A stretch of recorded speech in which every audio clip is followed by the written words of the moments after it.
My name is Mark. I'm with CDS. We're the state contract holder for Panasonic in Illinois for the arbitrator, so these in-car video systems that you guys just got, and then for the Toughbook computers as well. So Chief asked me to come out and just kind of go through basically operation of the software in-car, so you guys have an idea what you're using. Now that these are starting to get installed, you've got 3 of them up and running, and 3 more. Stuff should start arriving today, actually, for those other 3 vehicles. So I'm going to go through that. I'm going to go through all of the software, the front-end software, which is what you're looking at right now, which is where you'll probably spend most of your time, and then a little bit of time on the back-end software, which is once the video has offloaded from the vehicle back to your local server here. That's where you go to find those videos. It's been in the cars for a little bit. You've been avoiding it, right? But has anybody else used it? Anybody else have any questions or anything right off the top of your head that's cropped up? Do we have to log in, or is it just on the screen? There is a login for each officer. And Chief, maybe you know, is it the passwords? Is that all by officer? Is that attached to the Windows login, or? That's information we'll have to get you, I guess. Okay. Good That question. is a good question. We'll figure out how you're passing. There's a number of ways you can do it. You can have an individual login. It can be tied to your Windows login if you have individual Windows logins through Active Directory. So yes, you'll have your own login. That way you can view your videos, but other people can't view yours. Supervisors will have access to multiple videos, but you'll have an individual login. I think it's the same as your email. Could be same as your email. That would make sense. All right, I'm going to start with a little bit about the hardware, so you've got an idea kind of what's in the vehicle, and then we'll go from there. So the system is designed to be standalone, so it works in conjunction with your in-car computer, and we'll show you the software. But if you have an incident or something comes up where you don't have a chance to log into that software, you don't have your password yet, as may be the case right now, or something else comes up, the system will work completely on its own without any computer present, without you logged in, however that looks. It does that by having the brains of the system, which is this guy right here, is the VPU, the video processing unit. That's mounted probably someplace in the back of the vehicle. You probably will never see it. There's a couple buttons for record and stop on the front of it, but frankly, that's probably something that you'll never get into. But the VPU is capable of taking up to 2 solid-state hard drives for recording. You guys only have 1, and I'll show you where you can see that. So 2 solid-state drives. You can record up to 5 cameras simultaneously. So a few departments will have a front-facing camera, a rear-facing camera, cameras out either side, and then a backseat camera for prisoner transport. So you have 5 HD streams consecutively. And then also you can have up to 7 audio channels consecutively. You guys will have 2. Initially at least, so we'll go through what those audio channels are. But this is basically where all the heavy lifting is done. So everything that I show you in the software is a pass-through. Now my laptop is acting as a front end, it's acting as a server, and I try and use it for everything day to day. So when we do video on here, you'll probably notice like a little bit of lag, like I'll be moving or something, and then you'll see me move on the screen. That lag is in the pass-through of HD video between this system and a 4-year-old laptop. So everything that's recorded is recorded real time on here. So if you ever notice any kind of lag or something in the car, it's not a problem with the video, it's a problem with trying to feed HD video through cables and into your laptop that's doing 12 other things probably just like mine. So again, this does all the heavy lifting. Your evidence is kept under lock and key under here. So Chief will have keys and probably no one else to pry him out of his hands to get at that. So the VPU. The front-facing camera, which you'll interact with pretty consistently, is this guy right here. Panasonic is pretty well known for their imaging technology in professional circles. So, I mean, if you watch the Olympics or if you watch the Super Bowl next week, that's probably shot on Panasonic cameras. And so they've taken a lot of that technology from their professional imaging division and brought it into their public safety side.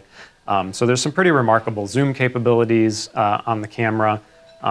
Nighttime capabilities. I'll show you a couple of pictures that kind of illustrate that.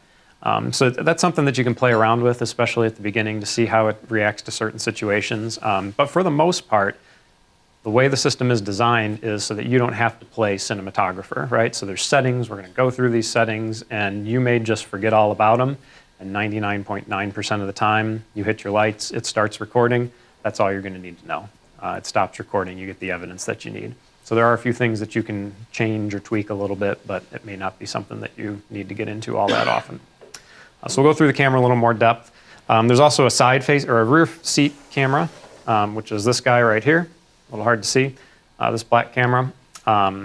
There's no settings or anything. What you see is what you get out of that camera. Another HD stream. It has its own built-in microphone on it, so anything that's said in the back seat will be picked up on there. And then it's also got, along the sides here, these are infrared illuminators, so if it's completely dark in the back seat, you will still get a black and white image of whatever is going on back there. Each car will have an antenna that looks like this, kind of teardrop-shaped guy. That is for wireless offload of your video. So your video is going to be recorded onto this VPU here, and it's going to stay resident on here until your car comes back to the station and then connects with your existing wireless network. As soon as the in-car system connects with your wireless network, the server locally here says, give me the video. This starts sending the video. Once that process has started, and then once it's completed, you can no longer view the video in the car. You would have to then come into the station and view it on one of your workstations in here that has access to the server.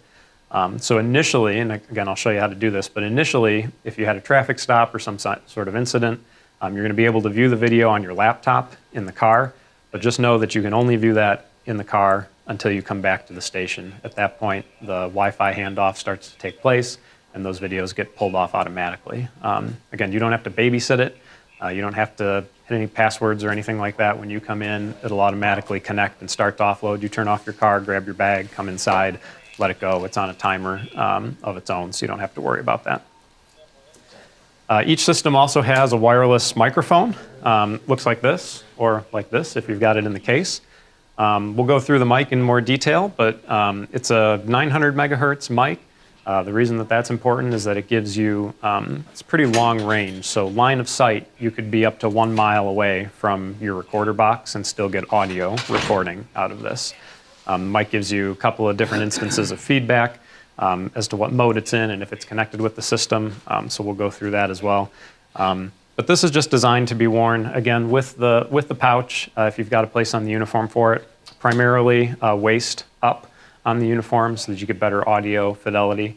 There's also a port on the top here where you could attach a lavalier mic, like I'm wearing, run that through your vest or something, and then you could put this in a back pocket or somewhere out of the way. I know that it's something else to carry, which is hard enough with everything you got on the vest, so you kind of see what works best for you. Just know that the microphone itself is on the front of this unit right here, so face it out and don't face it into you because you'll end up with muffled nothing if you do that. So that's the microphone. Each system also has a GPS. This little tiny antenna right here is your GPS antenna.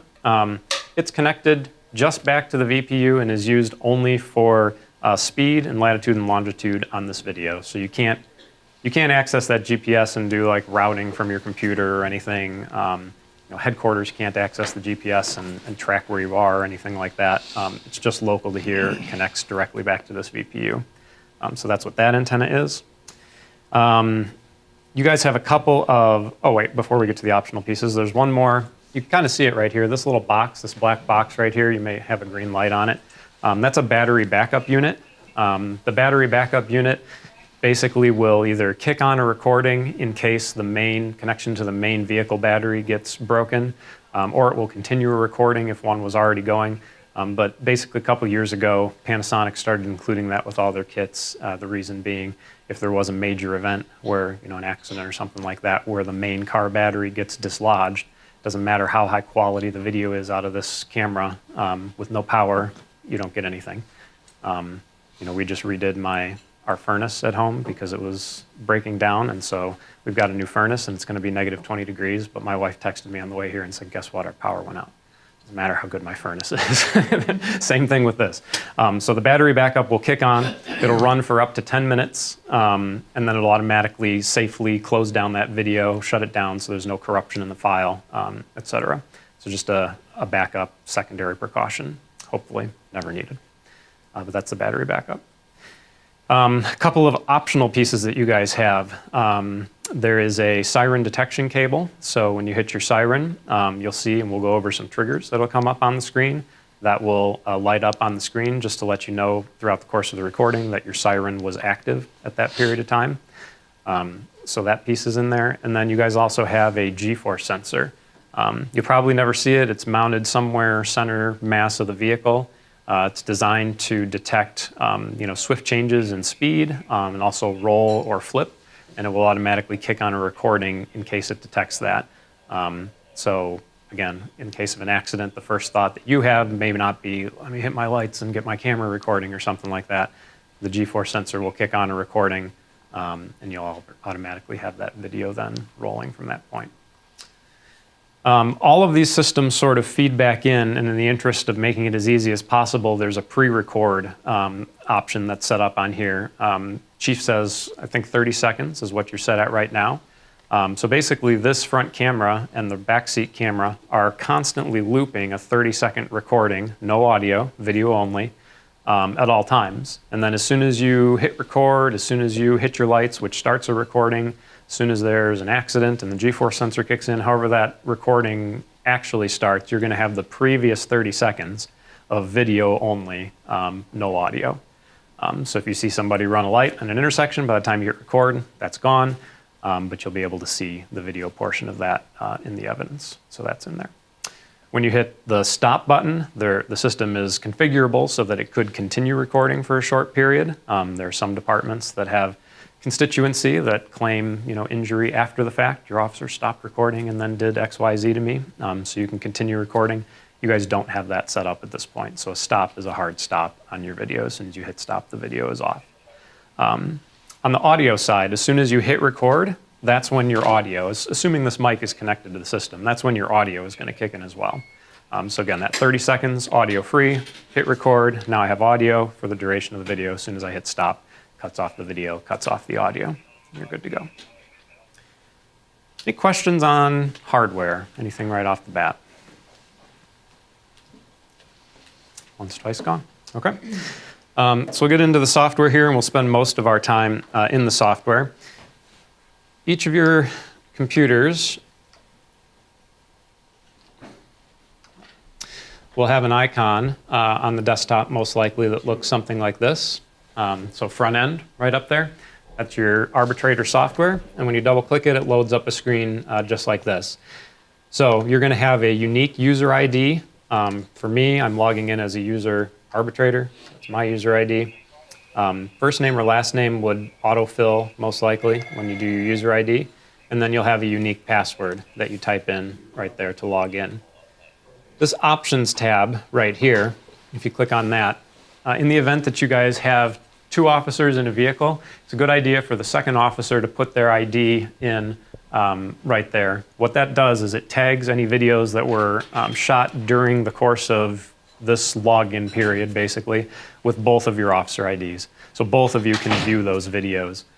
Because at the outset, the way that the permissions are structured, you'll only be able to view your videos, you'll only be able to view your videos, etc. So if you were both on a call, separate cars, say, and you wanted to be able to see his side, you'll have to ask the supervisor to say, hey, can you add me to that video? And they'll be able to add you to that video so you can view it.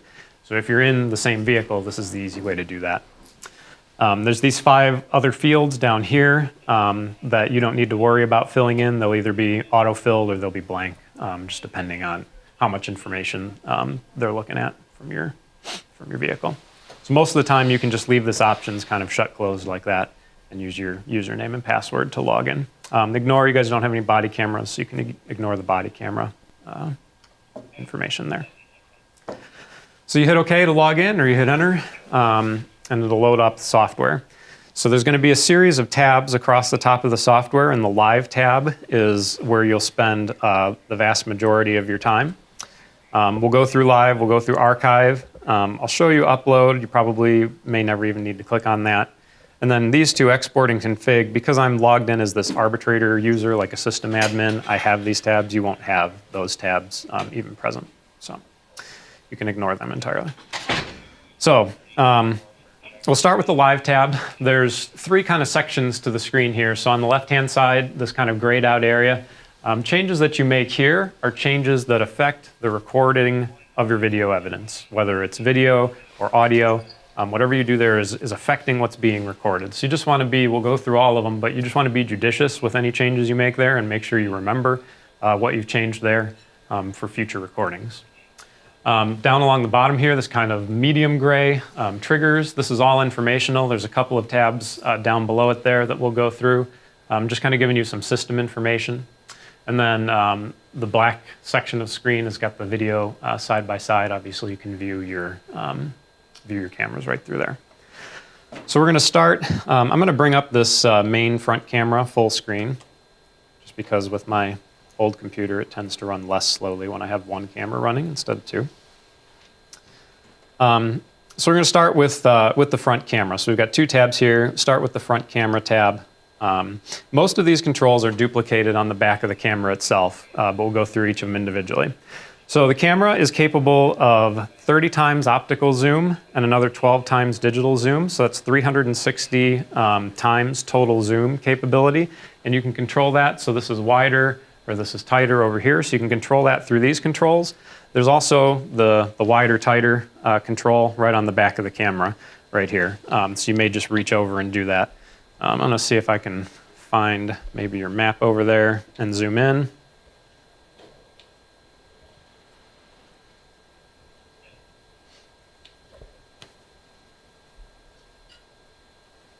Helps to be able to see something. So I mean, I can keep zooming in here. Just got this box. Eventually it's going to zoom in past the optical zoom, and you see that it starts to look a little pixelated, a little digital. So now we're into digital zoom, and we're way too close to see anything useful. But it continues to zoom into your 360 times total in right there. Now I can continue to, so I can go out wide and press and hold this button, and it'll zoom slowly out. Or on the back of the camera itself, there's a home button. If I tap that home button, it jumps out of the digital zoom and then pulls back the optical zoom. So your optical zoom is true zoom, no loss in resolution. Digital zoom gets you a little closer in, but it does it at the expense of clarity, right? Of optical clarity. So that's right below it there in the center. The camera doesn't work if you unplug it, by the way. There's a home button right there. And that's what zooms it all the way back out to set state. It very rarely happens in a car. Don't get any ideas. It's all hidden up in the headliner. Plus, there's actually a piece that clamps down on top of this so they can't come apart when you install it in a vehicle.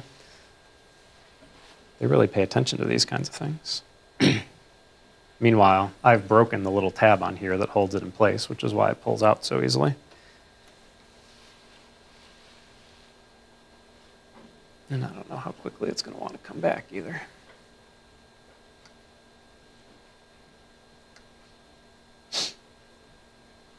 I'll just log out and log back in. Can you zoom in on pre-recorded or recorded video? You cannot. You can take a still image and you can zoom in on that still image, but it's recorded at a particular zoom level and it won't play back with a zoom beyond that.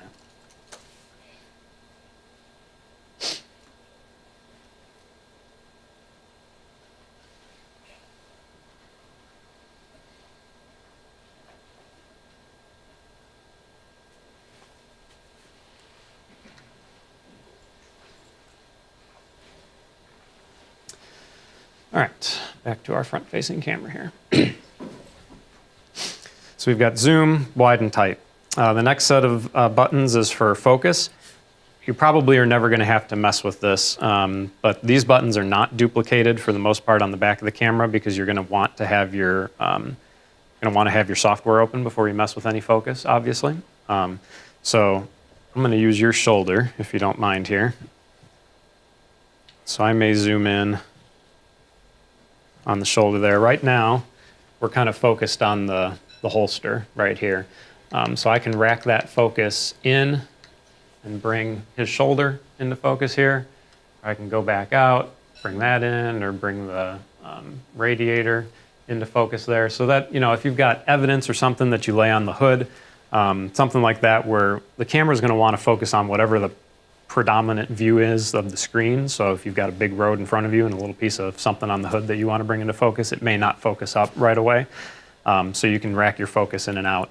Most of the time you're going to sit in this auto focus, and there is an auto button, AF button on the back of the camera right here, which is autofocus. And 99.9% of the time, that's where you're going to sit and you're going to get what you need out of the autofocus. I do recommend that when you do change the focus that you kind of tap your way through it, because it's easy to, if you hold it down, to go way too far forward or backwards, and then you don't get what you want. So that's your focus controls. Skip these for just a second. Auto exposure. Again, you guys don't want to play cinematographer, but if the event arises where you feel like that what you're seeing on screen is not exactly what you want to be seeing, you can change the exposure. So the exposure goes up or down 2 stops. So auto expose plus opens up the lens, allows more light in. So if you're in a dark environment or situation, you want to let as much light in as possible, you can bump that up to +2. Probably won't be a huge difference in here. There is a little bit of a lag in the time it takes to do that. So these are already a little bit blown out, so you can't really see much. We can also auto expose down 2 stops. So you go to -2. This will darken it up pretty considerably. The only thing to keep in mind, particularly with autofocus, is, if you're doing a traffic stop in bright daylight, and you're like, man, it's too bright with the sun back there and everything else, and you bump it down 1, and then your next traffic stop isn't until 7 o'clock at night, and you haven't changed that back. If you've stayed logged in and you haven't changed that to anything, you may be recording something darker than what you want to record.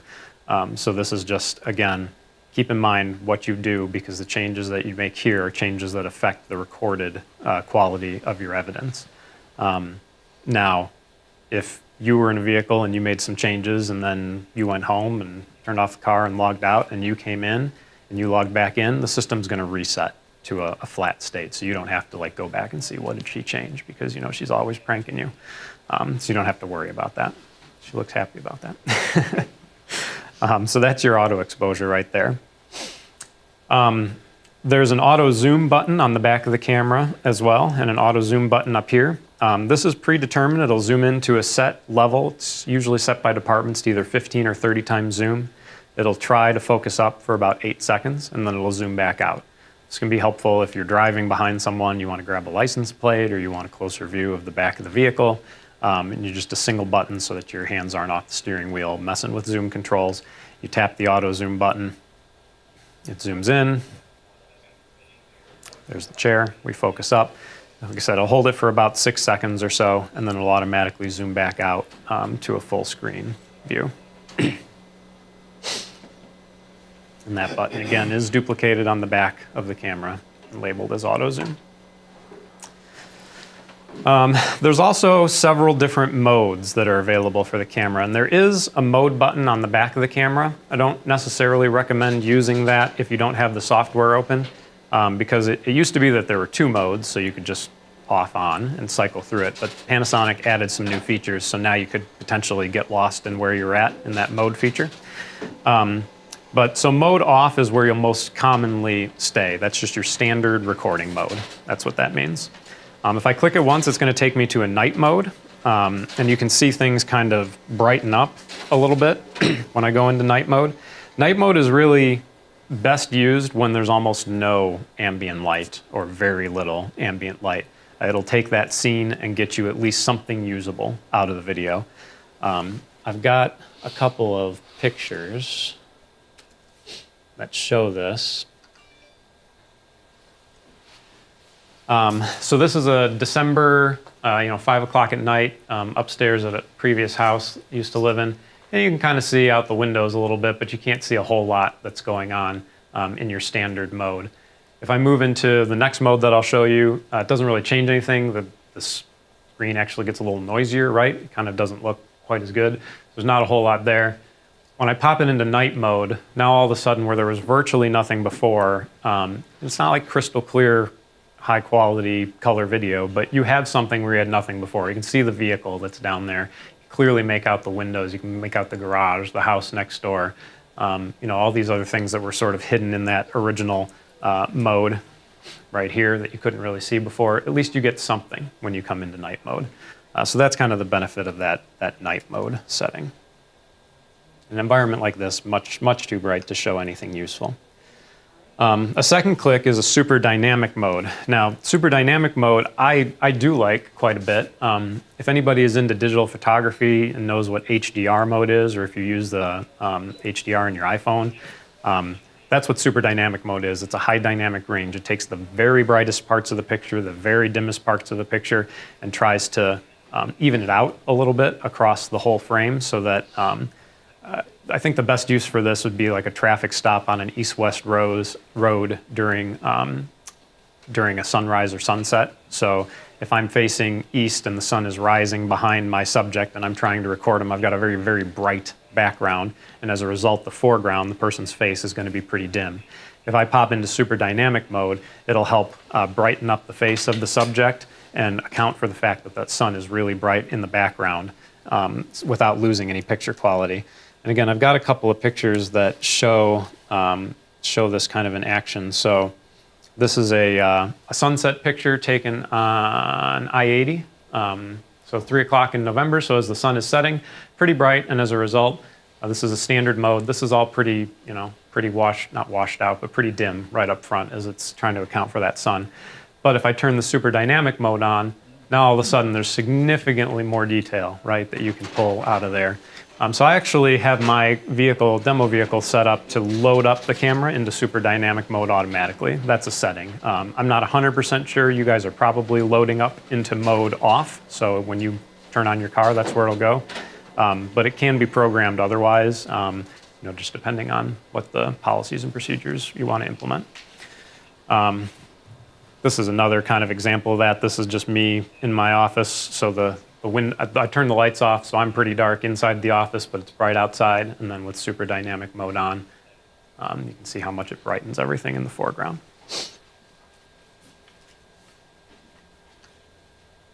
And then we go back to mode off, which is your standard mode. Any questions on the mode settings? Yes. Can I swap this camera for that one? Oh, yeah. That one's 4K, though. It's even better. This front-facing camera also has an infrared setting. Most likely that'll be set to off or auto automatically for you guys when you load in there. It'll kick into that mode. If it's an auto mode, it'll turn on the IR setting automatically, as you might expect, when it determines that there's not enough ambient light to continue to record in color. This is an extremely low light capable camera. The camera itself is a little bit bigger than some competitors, and part of the reason for that is the requirements of the glass to be able to take in as much light as it does and then to handle the zoom capabilities.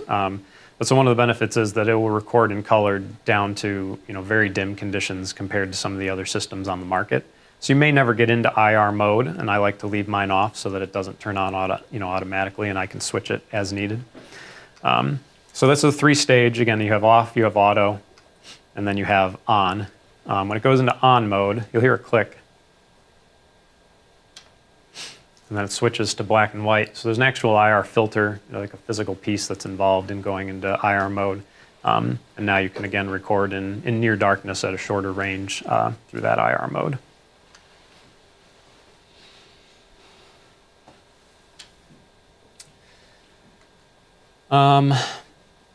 That, again, is basically all of the camera controls. You see there is a mode button on the back here. Again, now that you have 3 modes, off, night, and super dynamic, just be cautious about using it without the software up so that you know where you're at in that sequence. But everything else, is pretty straightforward on the back of the camera. We've got a light button right here on the back of the camera. If I click on that, it'll actually backlight these controls. So for nighttime use, you can see what you're looking at up there. That's all that does. And then we've also got a record button, obviously, on the back of the camera. So there's a number of ways that you can start a recording. The easiest of which is you hit your lights and the camera comes on, you have your 30-second pre-record, and you're ready to go. So that's one way. But you've got a record button on the back of the camera here. So if I tap that record button, and it just takes a tap, that comes on. I get a little red record light back here. It lets me know that I'm recording. I get a red record light on the front here that lets me know that I'm recording. And then in the software itself, if that's up, there's several other ways. So I've got the front camera is showing with a red around it. You guys will always record front and back seat cameras simultaneously. So you would have both the front and back seat with a red ring around it. Mine is just programmed differently. And I've got the red ring around the screen that I'm looking at. I've got the red busy sign up there at the top.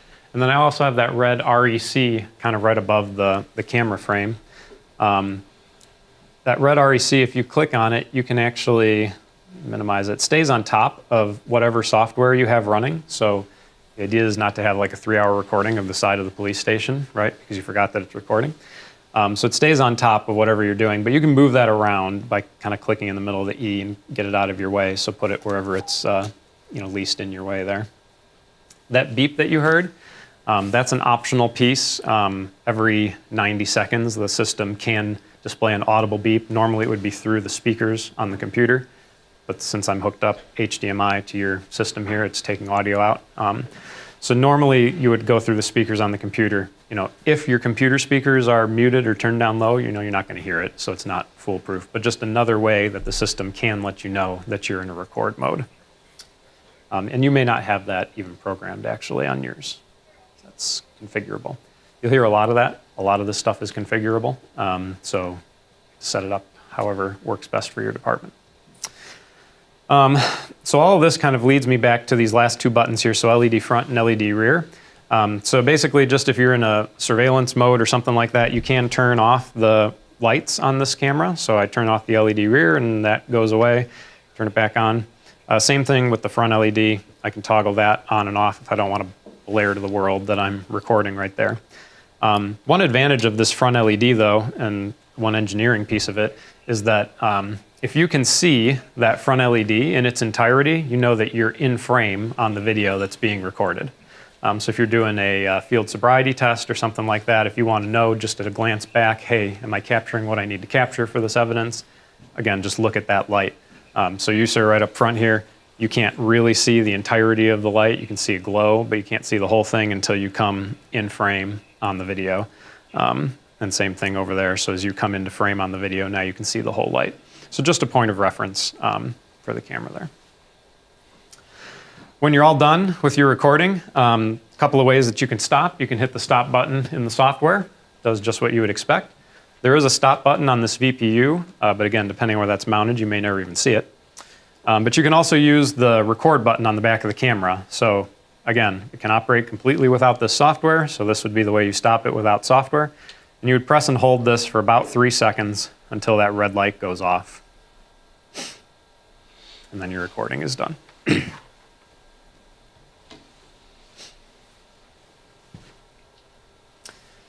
Questions on front camera?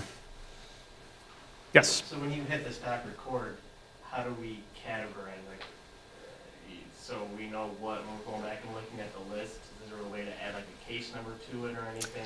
So there's the option to do a force classify. Chief indicated that you guys aren't being forced to do that, at least at the outset here. So all of your videos will carry a 30-day retention period. So at the end of 30 days, they'll automatically roll off and get deleted. But yes, if you determine or administration determines that, hey, we want to be able to do case files and we want to say, this was a traffic stop, this was a system test, this was a major event, you could set up any number of classifications and do that. What would happen is there's a programming that that we would do or you guys would do to bring that up. Force classify. You have a list of classifications and a little box comes up and it just makes you choose and lets you put in your information. And you can do notes that way too. You can add classifications later as well. So even if you weren't in a force classify mode, if there were some classifications in the system, you could go back and add those later. But at this point, you guys don't. It doesn't sound like you guys have any classifications. So right now, there'll just be a list of videos and we log in up here. Yes, sir. Okay. Yep. Good. Other questions? Front camera or recording?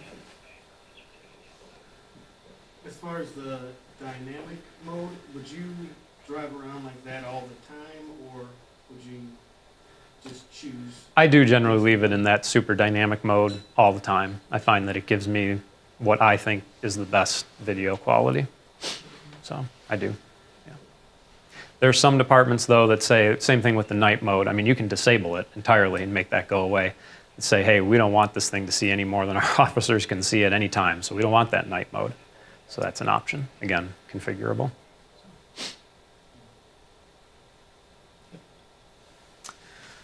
All right, so that is the front camera. While we're talking cameras, we'll do the back seat camera here. So your back seat camera has a 150 or 180 degree field of view. It's probably set to 150 degrees. So that gets you window to window, 93 degrees top to bottom. So you basically get somebody, if they're kicking at your seat or if they're pounding on the headliner or something like that, you'll see that, capture it through the whole video. But there's no camera controls. So you see, as soon as I bring this up as my only camera, stuff gets grayed out here. I don't have any mode controls, IR controls, zooms, or anything like that. That all goes away. So it's very much a what you see is what you get situation. If you look at the center of this camera right here, where it looks all scratched up, it's because it's all scratched up. This rides around in this case here and rubs against the side, and so I need to find a better way of preventing that from happening. So you get it without the scratchy nature of the center there. But really, there's nothing more to go over on the back seat camera. I mentioned the IR LEDs on either side here. Those are there's no glow with those. I don't know if you've seen some IR LEDs. You feel like there's a little red glow coming out of them. Nothing out of those, so you don't necessarily, if you're in the back seat, know that you're being recorded. Right? There's nothing blaring in that way. If you're in the back seat of a squad car, you should probably assume you're being recorded. But if you're dumb enough to get there, maybe you don't know. So there you go. Isn't there a button in the back of the squad car to turn the rear camera on or off, or turning it on? Yes. In the Yes. door, The door? on the door, there's a button that you hit to turn it on. Is it one that, okay, so I mean, that's a trigger that you can set up. So when you guys do your record then with your lights, it sounds like it'll kick on your front-facing camera only, which is what mine was doing. So if I pretend those are my lights, I hit lights, it kicks on the front camera only, so I get that red box. And then if that stop turns into something more and you have an arrest made, now when you open up the back door, is there a button that you need to hit, or is it? Okay. So there's a button then that you need to hit. So that's a new setup. Some departments will set it up.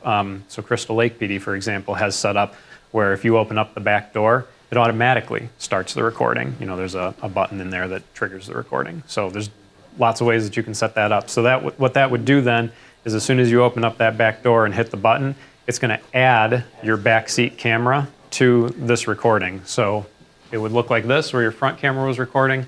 And then if I hit record, I could add the backseat camera right now. You're hitting record, you're just doing it remotely through a button. Good point.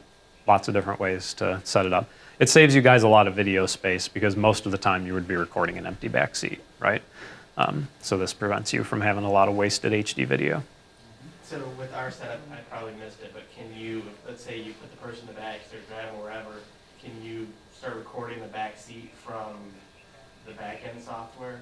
Or You could. Out? Yeah, so if you forgot to hit record on that button right there, you could do what I just did, which is view the backseat camera as a full screen, and then hit record, and it'll add it to that recording. It starts recording both of them if you turn the lights on.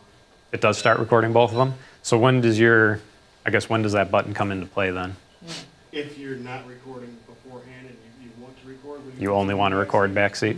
Okay. So like if you just casually rolled up to somebody and didn't activate any triggers, so you're not recording, and then you put somebody back there, hit that button, everything starts recording. Got it. Okay.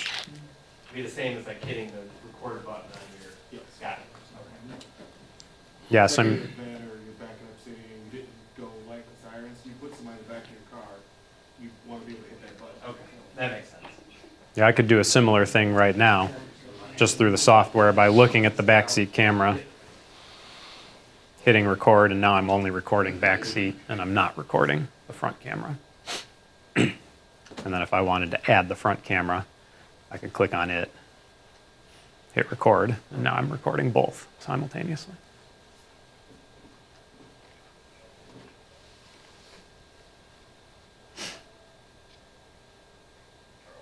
Yeah. Infinite is too many, but a lot of ways to set up the system. So good to know. There's also, last thing on the backseat camera, most of you guys can't see this, but there's a little tiny hole right beneath the dome of the camera right here. That's the microphone. So it's an IP audio feed from that backseat camera that records on the same channel as the video. It's really good audio actually out of that backseat camera, so if anything is said back there, you'll have that as part of your evidence and recording. If we're doing interviews or whatever, and we got somebody in the back seat, and we end up pulling them out or whatever, and they were back there talking, can we access it right away so we know what they said? You would have to stop the recording and then play it back to listen to it. So in other words, I can't be currently recording and going back and playing back the video that's in progress, but you would be able to view it on the computer. That kind of leads us into the audio portion of things. So in addition to the audio that's on the backseat camera, there is a wired microphone that is somewhere probably in the headliner in the back. And that's it's basically a secondary audio source in the back. Standard audio RCA jack that plugs into the back of the VPU right there just gives you kind of redundant audio. Prior to the advent of the camera with the audio on it right here, that was your only choice. So it's a little bit of a legacy piece. I like the audio on the backseat camera better than the legacy audio. So you may find yourself using one or the other. And some departments just choose not to even install that second audio piece. But that's your in-car audio, basically, is that microphone right there. So if your in-car audio is not grayed out, like these are grayed out, they don't exist. If this is not grayed out, then you have that in-car audio piece installed. So again, somewhere in the headliner in the back, most likely. That's where that's at. You do want to be, again, anything that you do in this section, I've said it before, be judicious because you're affecting your evidence, but you want to be especially careful on the audio side. And the reason is that I don't think that this is set up super well for recording audio. So basically all you can do on audio is you can do a test, which is a playback, a local playback, and you can mute and unmute the audio. My recommendation is, as much as possible, do not mute the audio through these buttons right here. And the reason is that the system doesn't really give you any feedback that you're in a mute mode for your audio, if that's the case. So you guys are actually going to have audio 1, and you're going to have in-car, and this will be grayed out. So I'm sorry, you don't have audio 2. It's basically if you had 2 of these per vehicle, then you'd have 2 audio 1 and 2. So you'll have audio 1 and you'll have in-car. So audio 1 is this microphone right here. If I were to mute audio 1, I get that little universal circle with the line through it that says it's muted. That's great, but this thing's not telling me it's muted. There's nothing on the screen that's telling me it's muted. There's nothing in my triggers, even though I have a mic mute trigger right there that says that it's muted. And if I were to just kind of minimize that, and I can go back and zoom in here, I may very well forget that this microphone is muted. So my recommendation, again, is never mute your audio through the screen right here. And there are some departments that will just disable the ability to do that. You can, Illinois being what it is, you've got to be able to mute your audio, but there's a mute button on the top of the microphone itself. The advantage here is as soon as I hit mute, now all of a sudden I've got a mic 1 mute that comes lit up right here. It tells me it's muted. There's a letter that corresponds with each one of these triggers up here. So the M in this case comes up and tells me it's muted. I got this thing flashing at me. I've got it vibrating at me in my hand. There's a lot of ways for me to know now, oh yeah, I'm not getting any audio out of this right now.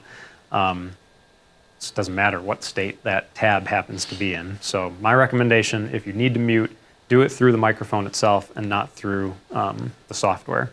Make sense? The in-car gives you a little bit of an advantage because it's duplicated up here. So if I mute it down here and then minimize this, you can still see that the in-car mic is muted up here. But there's very little advantage to muting an in-car microphone, or C1, camera 1 would be your backseat camera. So you would have the ability to mute and unmute that camera. Mine is grayed out, it's just not turned on. There's very little advantage to muting that. You can always share your video without that audio. You can deselect that audio channel and not share it. You can always play it back in a mute mode. So if you have the backseat camera and your in-car channel both at the same time, if you're listening to them at the same time, there's going to be a little echoey. It's going to sound bad, so you can mute one or the other. So, I mean, you can always mess with it later, but if you don't record it, right, it's gone. You're never going to get that audio back. So my 2 cents is don't mute your audio unless you really have to. And those are kind of my reasons for it. That's my soapbox. All right, so go into the microphone itself here. I'll pass one of these around if you'd like one. So the microphone itself, talk to you a little bit about the range. So 900 megahertz gives you good in-building penetration, gives you good range. It will eventually drop connectivity, going through buildings like this, especially older buildings with a lot of different things in the walls. You're not going to get a full mile line of sight, but you'll get a good range out of this microphone. 3 buttons on the top. So you've got a record button, a mute button, and an aux button. Your record button does what you would expect. So as long as this microphone is connected to the system and you hit record, it's going to go ahead and trigger that recording. In my case, you see wireless mic number 1, that trigger comes on. You see the red light come on, and then I'm only recording the front camera when I recorded this. Again, you guys may record both cameras. I'm not 100% sure how it's set up, or you may be recording just your front camera when you hit the mic record right here. Why is this one vibrating? That one is not, so that's a good example. That one's not connected to anything. So she's got some red lights on that microphone that show that it is not connected. That means it's not ready to record. I've got a green light in the center here that shows me that I'm connected to this system right here. The connection point to the system is pretty simple. I'm just going to stop my recording real quick. So the connection point is pretty simple. When you get a microphone, they're vehicle agnostic. You can use your mic in her car and hers in your car, et cetera, et cetera. You pull the mic out. There's an on-off switch on the bottom. Make sure that it's turned on. And then you've got this cradle right here. This is your antenna coming out of the top of it. So you dock this into the cradle. It's going to flash a number of times. Once it's done flashing on the top there, you pull that out, and you'll see mic 1 active just came live. That means this mic is now connected to the system for recording. That one might be too dead. I could try and, I think your battery might. yeah, try and connect it, but I don't know if it will or not. So mic 1 active goes away now. It's killed this one. Now I've got a red light on here, no longer connected. Pull this out. Yeah, connected. It's still flashing battery red at me, but it's active. So now this is the active mic. It's a good illustration of you can only have one microphone connected to the system at a time. So if you do happen to be 2 in a car and force a habit, you dump your mic in there and then she gets in next to you and dumps her mic in there, she's kicked you off. You're not on anymore. If you want to have 2 officers in the same car with audio, you need to have 2 of these, one for each, one receiver for each microphone so that they have their own private record line, basically. Bring this one back live. So yeah, pretty simple connection. And again, green light means connected. Red light means you're not connected. That red light will pop on as well if you were to go, you park your car and then you have your mic on you and you walk far enough away from it, it'll lose connection to your car and it'll vibrate at you and let you know that you're disconnected.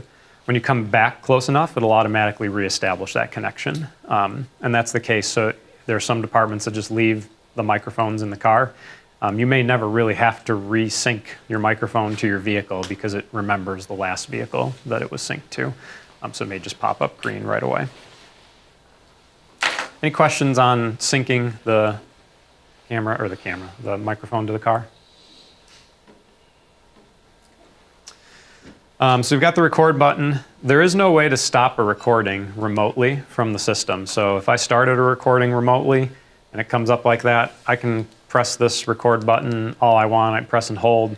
I can't stop the recording remotely. Reason being, if you're in an altercation or something like that, you don't want somebody being able to accidentally kill that recording. So you do need to come back to the vehicle and either stop it through the software, through the stop button on here, or press and hold again the record button on the front camera to stop that recording. It's got to be a manual stop on the recording.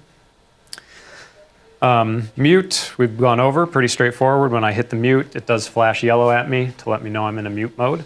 It also vibrates at me about once every 3 or 5 seconds to let me know I'm in a mute mode.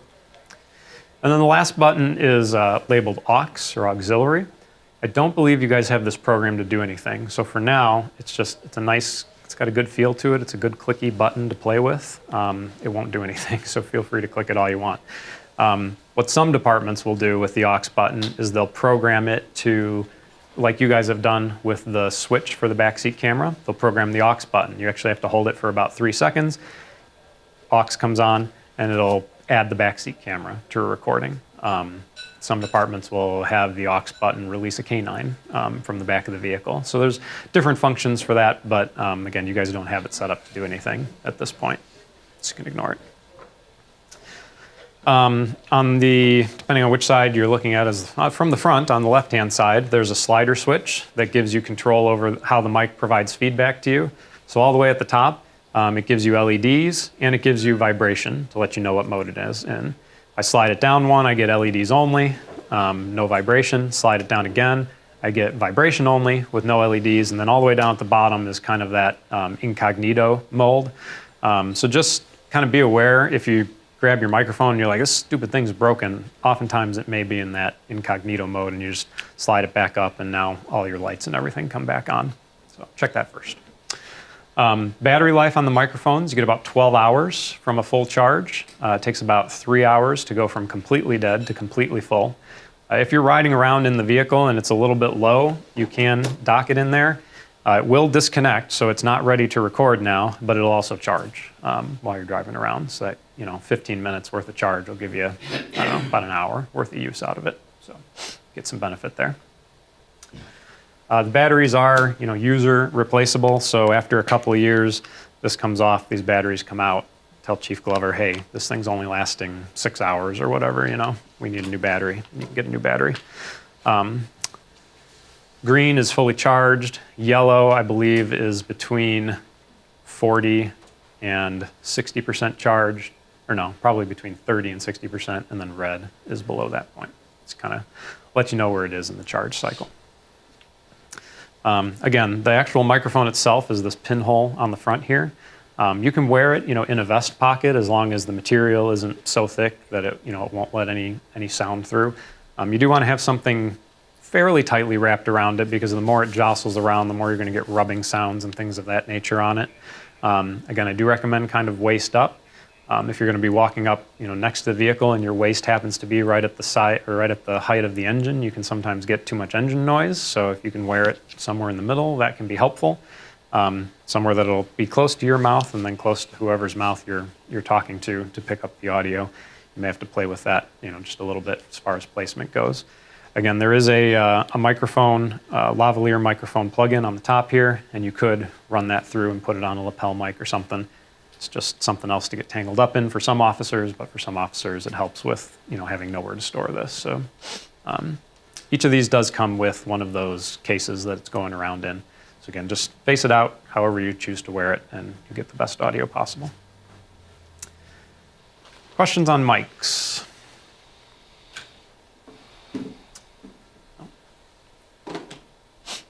All right.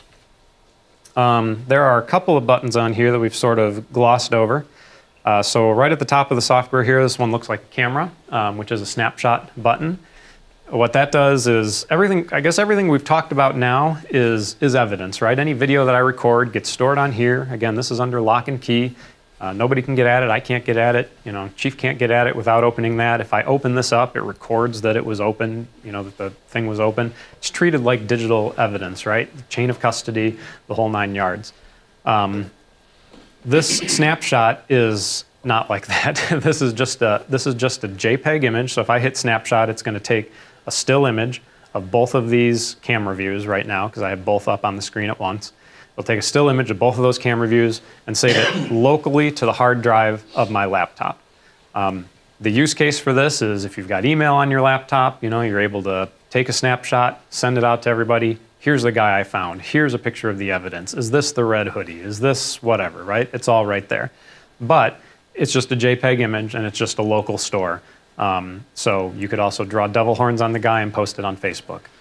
Probably against some sort of code or something, policy. I don't know for sure, but don't do that.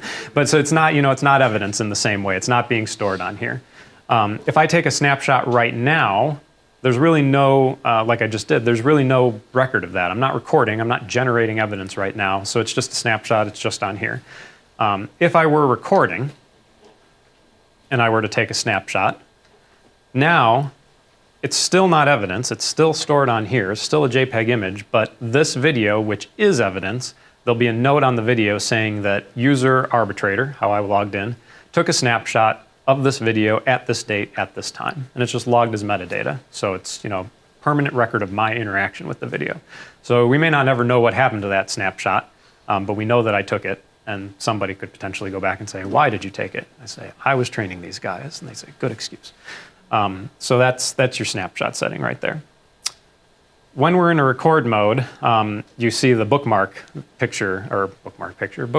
button also come live.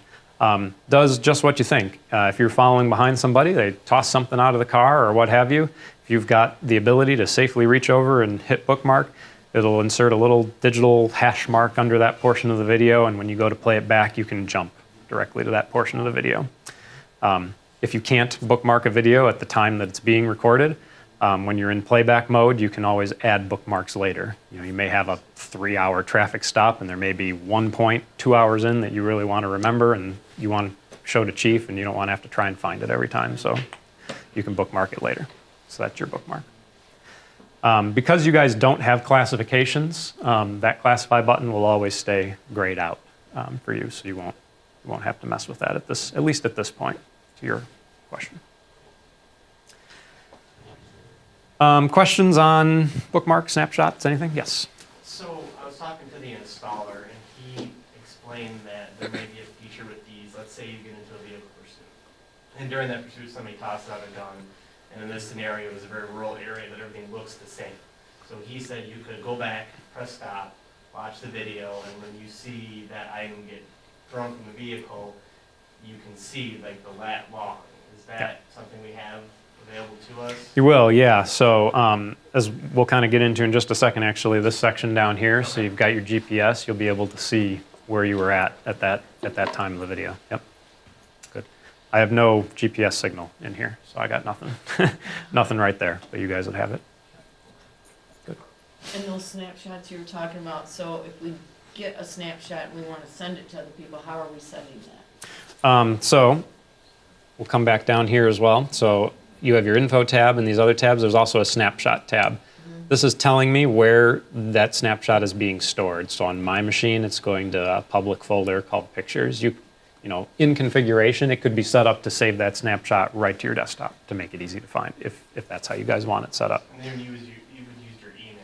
Right. So whatever email, compose a letter, an email, and click attach. Right. Yep. Find that folder, put the image. So do you guys have Outlook or anything? Okay, so if you have Outlook, most likely it's connected. And I also have Outlook, so if I hit email, it'll take the most recent snapshot, whatever that was, and it'll bring up a blank email, and it'll attach, in this case, 2, because I had both camera feeds up, right? And it'll attach those to that email. Oh, I see. And there's our snapshot. We have webmail. Okay. You can set up email in the squad cars. You guys have webmail in the squads? All right, so webmail, this button probably won't work. You're probably going to need to open your web browser and then search for this in path to find it. Okay. And yours may well be different than this. Again, you could set it up to save anywhere you want. A lot of departments will put a folder on the desktop and direct everything there, arbitrator snapshots, and they all can go in there. Good? Other questions? Okay. So that is basically it for, this is the longest portion here of your record section right there. So we've sort of gotten into this, but let's move into your triggers and information section down here. Again, this is all informational, so there's not really any changes that you can make here. It just sort of tells you what the state of the system is in the info tab. So you have GPS, to your question, sir, speed, latitude, and longitude that will come up, and that'll automatically update as you go along. The radar section, you guys don't have this set up. I think one department in Illinois has this set up, but there's a serial port on the back of this, and there's a selection of different radars that with a special cable can feed in And that's why that exists. You could set a target speed, anytime somebody exceeds 60 miles an hour, it automatically kicks on a recording. It acts as a trigger for you. But so that'll be all grayed out, at least at this juncture in your system use. And then you have a list of triggers. So the system can do up to 16 triggers. We've sort of touched on these tangentially a little bit, so we'll get into a little more detail here. These triggers are they either cause something to happen or they're informational. So right now we're looking at, I'm going to turn my lights off and get rid of that. We're looking at one trigger, mic 1 active, which is just informational. It's not causing anything to happen, but it's telling me this microphone is connected to the system and ready to record. If I dock this mic or if I just come down on the bottom here and I turn it off, mic 1 active is going to go away and there's nothing, nothing going on. You guys have different triggers than what I have for this demo kit. And this is a little hard to read, but this was what the installer provided as far as the list of triggers. So trigger number 1 is microphone synced. That corresponds to mic 1 active for me. Is active, is synced, same thing. Again, these triggers can be named anything that they want to be named, so there's not necessarily a direct overlap. So mic 1 sync is active, mic mute is trigger 2, mic record is trigger 3. So again, mic record for me is trigger 1, etc. So back and forth. Lights record is trigger 4. I believe that's the same for mine. Brakes is a trigger. Brake is a good example of an informational trigger. The last thing you want is every time I tap the brakes, for me, trigger 5, is to have it start a recording, right? That would be useless. But brakes come on because with all the other metadata from the system, you may be able to go back and just recreate an event, right? So somebody comes, it's snowy or whatever, somebody comes not paying attention and they hit your car. You've got the recording of it and the officer, the lady, the guy, whoever it is, goes, hey, your officer was speeding and they didn't have their lights on and how was I supposed to know they were coming and blah, blah, blah. And so you go back to the video and you say, well, they were doing 22 miles an hour. We see where they were. I can see that they were on their brakes. I can see that the lights, the trigger for the lights was on. All of that is on there. Do you care to revise your story? And all of a sudden a big conversation becomes a lot less of a conversation. So brakes is a good example of an informational trigger. Siren. Siren is marked no. I believe that means that it doesn't start a recording. It just shows on the screen that the siren is engaged at a given time. I do not know what trigger 7 says. Anybody decode that? Rear deck, rear bench. You have to go to a car and see what trigger 7 is. I don't know. Charlie's scribbling. Yeah. Yeah. Trigger 8 is rear camera record. So when that button is engaged, trigger 8 will come on and show that that's why the rear camera started recording. Trigger 9 is your G-force sensor. So in case of an accident, you have one trigger that will kick on and say, hey, this is the recording reason. Trigger 10, GPS, is for your speed trigger. So that GPS can be set to start a recording if you exceed a certain speed. In this case, you guys have it set to 60 miles an hour. So as soon as you hit 61 miles an hour, it's going to kick on a recording, whether or not you're really doing anything. Say you're going to, I don't know, Springfield or something for a training, and you're going to be doing more than 60 miles an hour. You can stop the video, and as long as you stay above 60 miles an hour, it won't continually start, try and record. But if I do 61 and I hit stop and then I get in traffic and I slow down, as soon as I trip that trigger again and go below 60, when I go back above it, it's going to start again. So as long as I stay above it, you're fine. But as soon as you dip below and then go back above, it's going to try and start recording again. So keep that in mind for your speed trigger.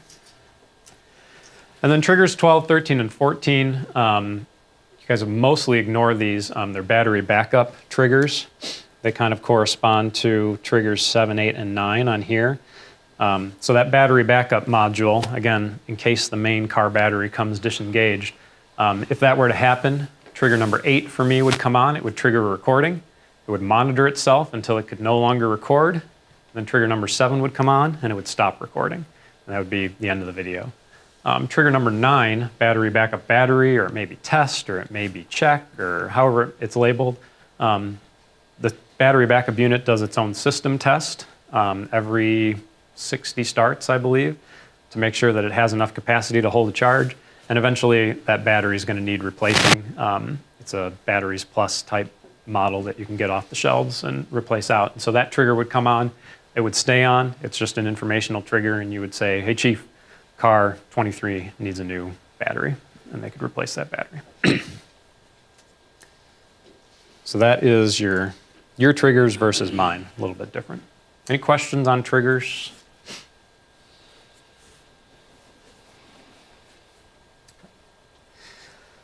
Second tab is the officers tab. This just gives me who was logged in. So if I had put in officer 2 information, that would be there. These are those 5 fields that you don't need to fill in. So again, just informational. Your status tab. This is, I told you that the system can have 2 solid state drives in it, and you only have 1. This is where you can check that. So I only have 1. SSD2 is empty, 0 gigabytes, 1. Capacity, 99%, so I have over 50 hours worth of recording time remaining at the current resolution and bit rate where I'm recording. Background period is 0, so because I have no second drive, that second drive can be set to continuously record in the background. Record till you fill, and then record again, and just keep going. So that'll be 0 for you guys. Status just gives you the last couple of events, so we did some snapshots, and that's on there. The only reason you may get into here, if you're feeling nice, is this last errors tab. I get a lot of the same errors because well, I couldn't receive video from the front camera. That's what happens when you disconnect the front camera, as we saw. So you can go back and, hey, I got an error when I logged into this camera system in car 23 this morning. It didn't seem important. I hit OK. It went away. By the time you get out, you don't remember it. You could go in here and say, yep, it was error E00605, and you could pass that along to IT or chief or whatever, and they can investigate what's going on there. Otherwise, they can come back and they can see those errors. Again, the last 10 errors it just stores. So that's your status, and then snapshot again just shows me where my pictures are being stored. Questions on triggers or anything down there? All right. So we'll come up into this record section here. You've probably seen me switch cameras, right? So I can view both cameras side by side, or if I double click on any camera, that'll bring that one up as a full screen view. The arrows here would go, arrow through the cameras. So I only have 2, you only have 2. You don't really need to use the arrows. You can just click on the name of the camera that you want to see is probably the easiest way. If you do want to go back to a side-by-side view, just anywhere in this camera screen again, you double click on it and it'll view side by side. You'll always have date and time down here, system date and time. You'll always have that up here as well. One thing I guess I didn't mention, your triggers all have a letter, so that's what this letter is right here, is it corresponds to any a trigger that's engaged. So those again are programmable. So for me, B means brakes. Probably it'll mean the same for you, but maybe some people have it set to battery backup comes on. That's a B. The reason that this is important though is if you were to ever share one of these videos with a department that doesn't have Arbitrator, they're not going to have all of this metadata, everything around the side where they can see what's going on. They may have just this screen, and you could provide them with a list that says, hey, if you see the letter A come up, that means my mic is active, B means brakes, etc. So you'll be able to just use that as a reference. So yeah, date and time and triggers are always up there as well. It's kind of hanging off the edge of the screen. I apologize for that. So time remaining is the same as we saw in the status tab. You've also got this little, it looks like a light if you see the full thing. Let me see if I can. There we go. It's this little light bulb thing. If I click on that, I have a brightness setting that I can change. And you can see it brighten or dim my view here. Now, we know that this brightness setting isn't over here where it's affecting my recorded evidence. So because it's over here, this brightness setting is just my personal comfort. Hey, this is too bright. Hey, this is too dim. You can brighten or dim it from here, but it's not affecting what's being recorded in any way. It's just for you. Up at the top here, we've got the little half moon. That's where if you need to go to the bathroom, you just raise your hand. No one? Okay. It's my best joke. They don't get better. So, so the little half moon takes it into a night mode. It gives you a high contrast mode. It's just a little less jarring for nighttime use. That can be programmed to come on automatically by time as well. So you may have that set up. Not sure. Up at the top here, we've got ready, busy, and upload. Most of the time it'll be in ready. You saw busy came on red when you're in a record mode.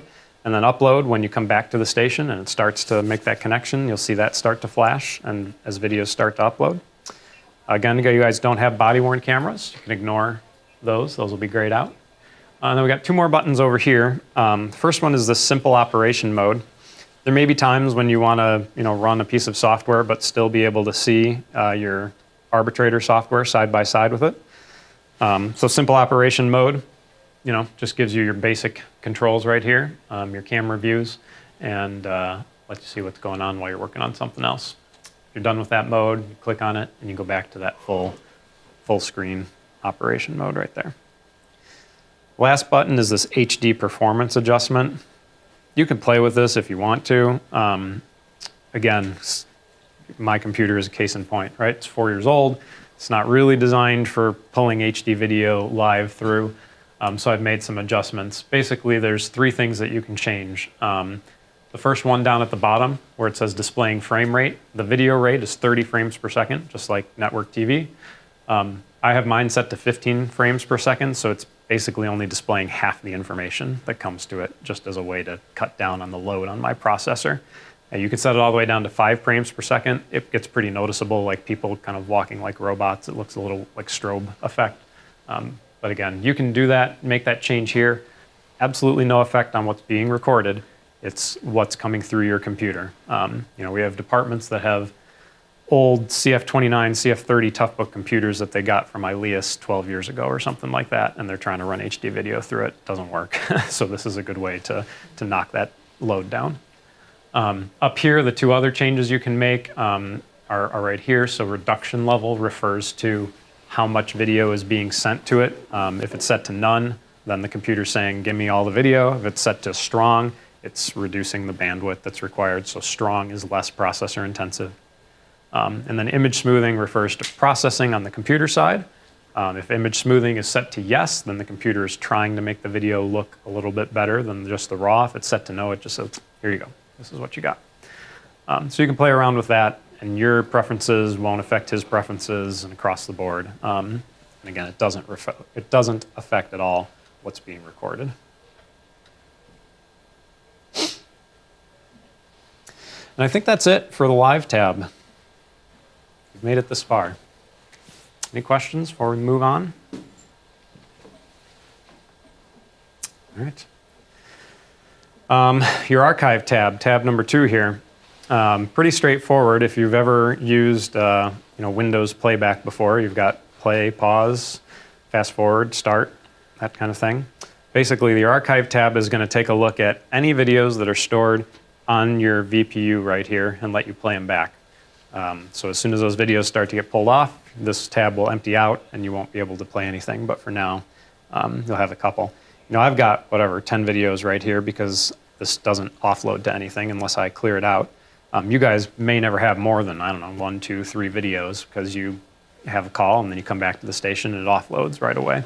But so you have your list of videos right here. Choose the one that you want to play back. I don't know where I was in December. Let's look at that. Choose your video, hit play, and it'll load it up. From this point, it basically looks like your in-car video when you're running it. So you've got your triggers along the sides right here. You've got your audio feeds, bookmarks. In my case, I do have the ability to classify a video because when I took this, I had that set up in my system. Again, yours will be grayed out, so you can ignore that. But this video I can see has a bookmark on it right now. So I've got a couple more tabs that come up down here. So if I click on that bookmark tab, I could jump directly to that section of the video and whatever notes I took. Being very insightful right then. So that's your bookmark tab. The only thing you can't do is, bookmark on top of a bookmark. So if I only went like a second or two and tried to bookmark again, it will tell me it won't let me. So you do have to move it around a little bit in order to do that. You can have as many bookmarks as you want per video. Snapshots, I can take a snapshot right now. Again, it will be noted on that video that my user took a snapshot of this video at this date at this time. But again, if I didn't have the wherewithal to take a snapshot while it was being recorded, no worries, I can do that later. So your snapshot's there. I talked about audio muting. Again, my recommendation, record all your audio all the time and mute it when you don't want it. So I can mute or unmute all my audios. At this time I had audio 2 disabled, so that's not even there. It's more what yours will look like. But if I don't want to listen to my mic, I only want to hear the in-car mic, I can do that. If I don't want to listen to any of it and just want to see the video, I can mute it all. So you have your options. Playback is pretty straightforward. Again, here I've got my audio because I'm past my pre-record. Go back. So play, I can fast forward 2, 4, or 20 times, rewind 2, 4, or 20 times, skip back to the beginning of the video, go to the next video. This little reverse thing is basically a 7-second rewind. So if you're watching the video and you're like, oh, that's what I wanted, you can just hit that. It goes back 7 seconds and you don't have to deal with dragging this thing back and forth. But if you want to, that may be an easy way to find the location of the video as well. You do have down at the bottom here total time for your videos and elapsed time as you're doing playback. Your total time will always be at least 30 seconds because you've got 30 seconds of pre-record and then whatever gets recorded. So you'll see that on there. See at 30 seconds the audio came in on mine because I also have 30 seconds of pre-record. You would have the same thing on yours. This again, classify and case file, I believe will just be grayed out because you guys don't have any classifications. You may have the ability to add a case file number right here. You probably do, but I'm not 100% sure. You can play around with it. You can add a case file number. It's an easy way to find a video later if you've got an incident number or something like that. So that would be one way you could do it, is through there. That's basically it for playback. I mean, you select your video and you play. Any questions on the archive tab? Pretty straightforward. So any bookmark you do here, will it, when it uploads to the main server, will that bookmark still be there? Yep. Yep, absolutely. And any notes, I mean, any case file number you list, or, when I did a bookmark, if I click on this one, I can add a note to this and apply it. And then those notes are then saved with the video as metadata, and those notes are searchable as time goes on. So, if something particularly useful happened, you could reference back and do a search for that video that way.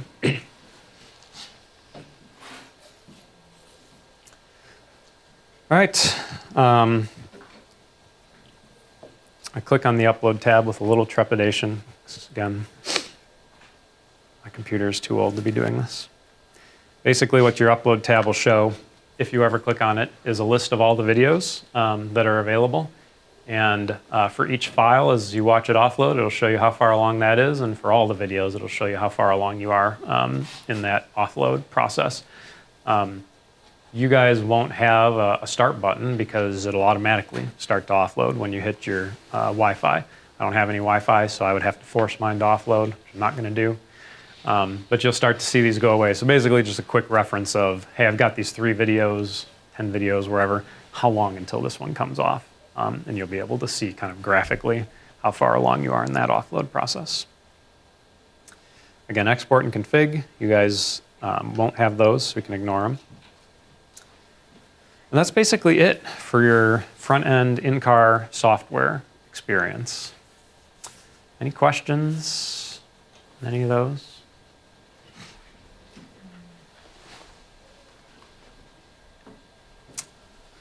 All right.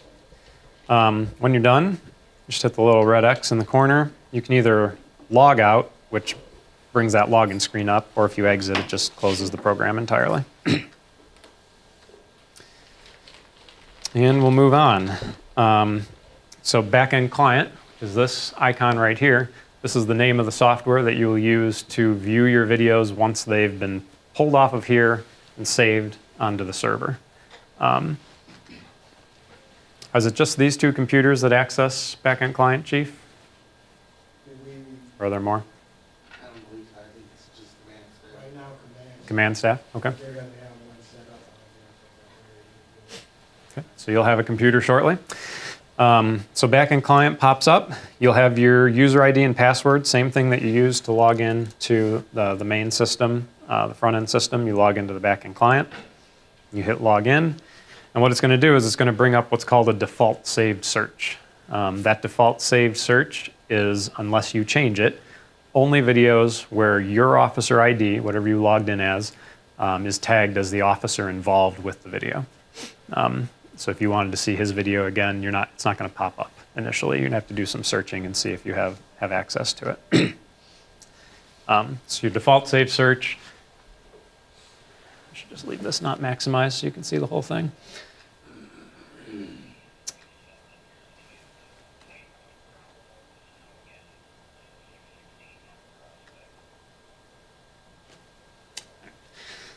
So your default save search is what comes up automatically. So if we were to look at Officer 1 or Officer 2, those categories, we should see arbitrator. Yep, and I've only got a handful of videos, 11 videos that come up saved on here. So that was my login, and that's what comes up right there.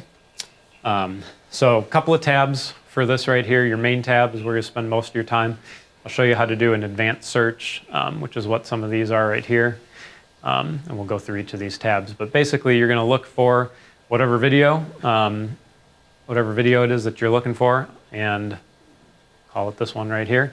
I can either double-click to play it, or I can right-click. If I right-click on it, it brings up all the same buttons that I have down here, or I just hit the play button down here. And it's going to open up a program called AV Viewer.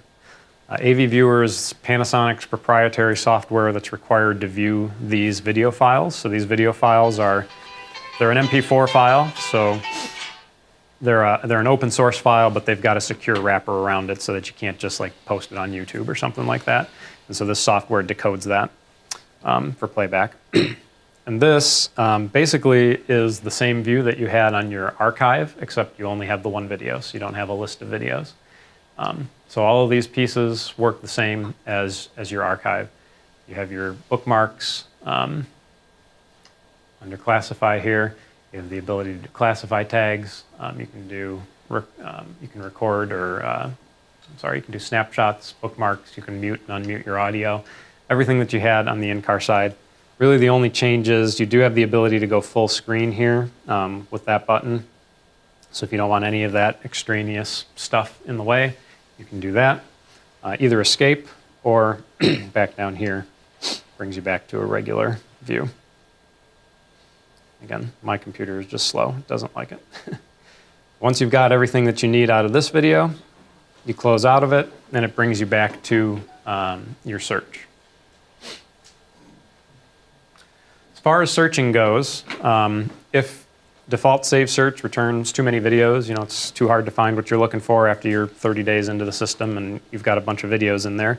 There's a couple ways that you can search. So this quick search right here, you can search between a certain date and time, and this goes down to the minute, so it's pretty specific. So if I only wanted to search from specific time to a certain time, I can set that right there.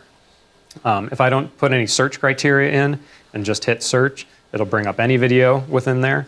In this case, there are no videos between January 21st and the 28th of this year, so it tells me that. If you did some notes, like we were talking about on bookmarks, I could take the time limit off of it and just search for a particular note in here. I don't know, gang activity or something like that. This probably won't return anything. Still nothing. But this searches everything. So all of these categories right here, it searches through all of them for that information. I could narrow it down a little bit and say, hey, I only want to look at my bookmark notes for that. But with only a 30-day retention period, it shouldn't be too difficult for your server to search the whole thing. So you may not need to get into these right here. If you do start adding case files, numbers, classifications, things like that, this can be an easy way to find it. An incident number or case file number is only going to appear one place in there. So you could search case file for 1, 2, 3, 4, 5, 6, and it'll bring up whatever that case file is. So that's kind of your quick search options. We can go back to my save search options. So default save search, if I double click on that, it brings me back to all the videos that I have recorded. In here, you can also sort the videos any way you want, basically by any of these categories. So if I want to sort by start time, you know, oldest first, most recent first, I can search by duration. Yeah, this was a really long stop, so it's going to be at the top. Click on that right there. Some of these there'd be no real point searching by file name or something like that. But start time and duration could be a way to discover the video that you're looking for as well. There may be times when you have, or there may be searches that you do pretty frequently, or you know, if you're a supervisor, sergeant, and you're searching through your officer's videos, you may want to create advanced searches. So I've created a couple of advanced searches, which will probably not return anything because I have only 11 videos on here. But I created you can create advanced searches from right here where you search by particular categories or keywords. So speed, for example, I'm just going to click on that one. So the way this was set up is it looked at the trigger, trigger of the video, and if the trigger, what started the video, was speed, then it'll return those videos. So if you want to see, maybe Chief wants to see every video that's over 60 miles an hour, you can just create a speed trigger like that, double click it, and it'll bring up all those videos.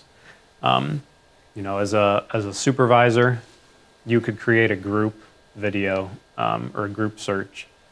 So your officers could all go in one group, name your group. Well, you would have a name for the group, so you'd be able to choose your keyword for that group name, choose your group, and it would bring up all the videos from your officers in that group. Or maybe as a supervisor, you want to be able to view your officers' videos individually. You know, default saved search, I'll show you how this is set up, is looking at Officer 1 and Officer 2 for my username. So I could just as easily create a new search that's looking at Officer 1 for user Jones and Officer 2 for user Jones, and just have that. And I can double click on it and all of Officer Jones's videos come up. You can customize these searches, you know, however you want, basically. Your searches don't affect hers and vice versa. So you can add them, delete them, makes no difference. However, the system, I guess, is most easily used by you guys. Any questions on saved searches? How to set those up? Yeah.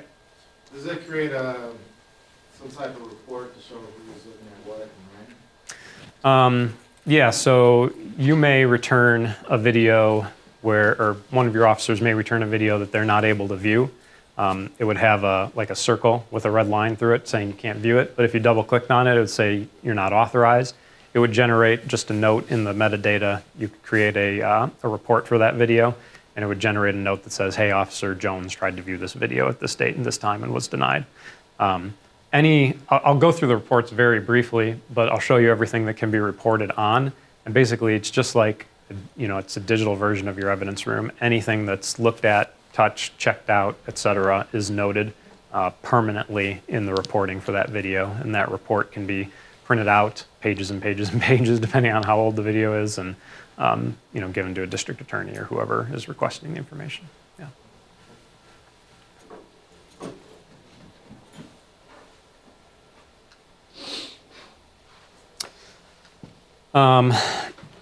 So we've talked about playback. Second option down here, and again, these options are duplicated if I right-click on the video, is properties for the video. This is where you would go, or where your supervisor more likely would go in order to add you to a video. So if you recorded a video but weren't able to log into your camera, so there was no information under Officer 1 or Officer 2, it was blank, this is where they could come in and say, you know, I want to add another user to this video so that you can view the video side by side. You do that through here. It also gives me some information like when the file was added, what started the recording, why did it stop, that kind of thing. Case file information, you could add a case file through here. So if you didn't do it on the front end, you know, in your archive in the first screen, you could do it through here. And then all of your rules are going to be the same. My retention is, it keeps it forever. You guys, again, have a 30-day retention on everything, so it'll be a kind of a straightforward rule. Ignore the rest of that. Verify, so most of you guys won't have access to a lot of these buttons. Verify you wouldn't use. What verify does is it takes a look at the video that was recorded, and arbitrator just runs a hash check on it, basically, that says, okay, this video has not been altered in any way since it was recorded and uploaded to the system. So if you've got a district attorney or somebody who's saying that, you know, you guys redacted something or you guys cut a little bit here, did something there, you can hit the verify button and say, nope, this, you know, arbitrator says this is exactly what it was when it was uploaded. From when the time it was recorded to right now, there have been no changes to the video. I mean, if it comes down to it, Panasonic has gone to court to say, yes, this has been changed, or nope, this has not been changed. So the verify will do that as well. You guys do have some pretty kind of basic redaction tools that are built into the system. Supervisors pretty much would be the only ones that would have access to redaction. But for redaction, it's not a full-fledged suite, but it gives you the ability to do face tracking, can give you the ability to bleep out words or mute audio or that kind of thing. And so for your video, hitting redaction would open up your redaction tool. Publish, you guys don't have. That's for a web publishing option. Copy, again, for standard officers, you're not going to do any copying. Copying is basically how you share your video. So there's a couple different ways that you can share it. Do you want me to go into sharing for supervisors, or do you want me to skip over that? Okay. So you won't have that. You know, the delete button, you're not going to have the ability to delete evidence. I'm logged in as a super user, so ignore that. And then same thing with the archive. You won't have the ability to archive. It's basically taking a video and stripping off the retention policy. So very serious event, you may archive it, and it'll take it and it'll keep it forever, but it also stores it, kind of like storing it in your attic where you don't see it all the time. You have to kind of go do a special search for it. It's still there. It's just out of the way. That's the archive. Any questions on any of these down through the bottom here?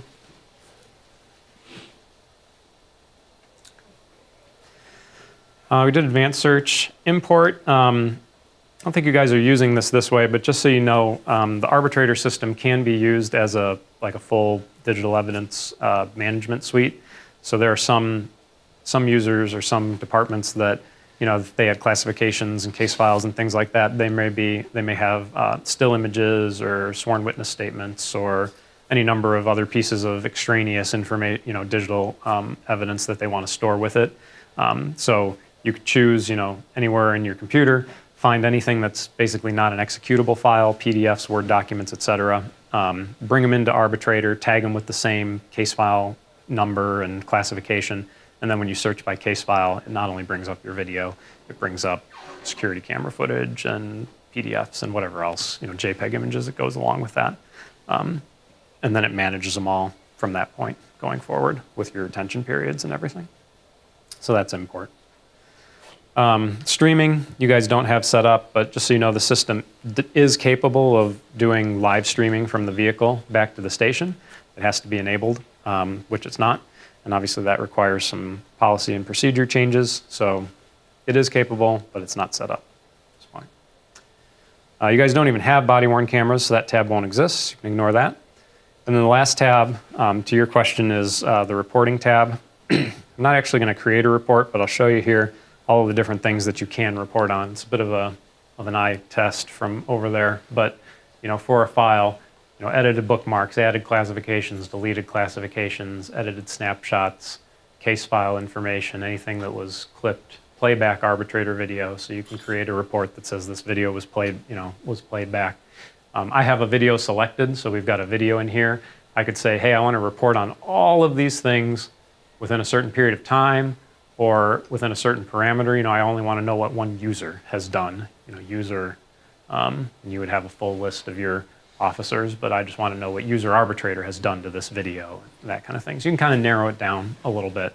But this report, it's very inelegant. I mean, it's like a notepad document, basically, that opens up. And it says, you know, date, time, user, event. Date, time, user, event, and just across, and gives you every single thing that has happened with that video. Was recorded, was stopped, was opened, was closed, was bookmarked, was classified, over and over and over and over, until there's nothing else to report on. So you have all of these different procedures that can be reported on. And there are some that don't apply, you know, remote updates, so updates to the system. We don't necessarily care about that, for example, but for video. But, you know, anything that happened to the file, for example, you can report on each of those individually or as a group.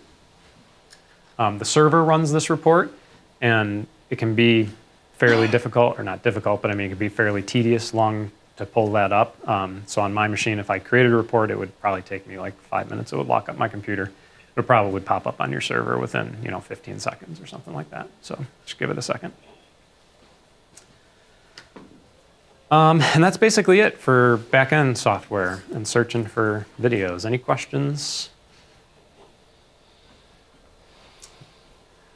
They're kind of the last thing, really. And this was in the front-end software also, but I didn't go over it. This little green question mark right here, if you click on that, you can see it kind of adds a question mark to my mouse.